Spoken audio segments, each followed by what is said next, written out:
Hi, in this tutorial I'm going to show you how to create white animals from your stamped images using either your Promarker pens or your Copic pens. Now white animals are the easiest ones to do because obviously you don't need to put a base colour down first, but you do always need to remember to add shading to your image because this is what gives it a finished and professional look.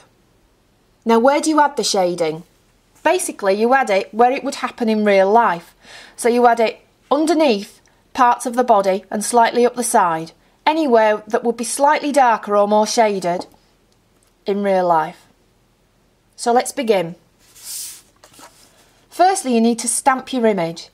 Now it's important when you're using your marker pens that you use a dye-based ink pad because these are the ones that won't smudge when your marker pens go over the top of them. The Memento ink pads and the Impress ink pads are the ones that we use and we always get a really good effect with them. So let's start colouring in.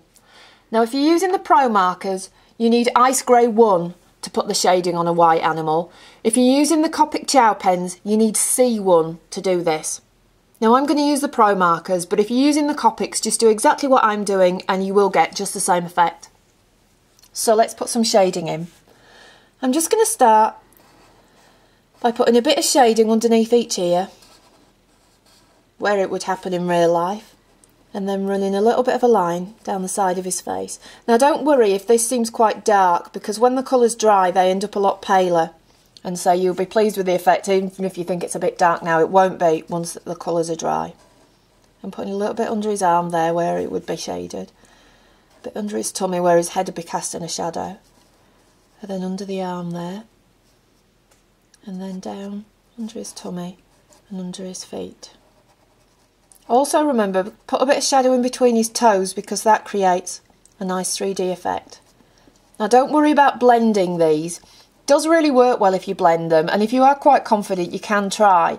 But personally I think it's quite difficult and it does take quite a lot of practice to master, and I think this creates just as good an effect but without having to bother with all the blending.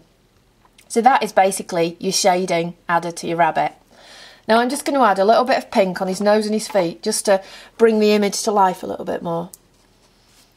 Now I'm using the Blossom in the Promarkers to do this. If you've got the Copics, you want RV10 if you want to create this kind of pink. And basically that's it. That's your finished effect, and there's your little white rabbit.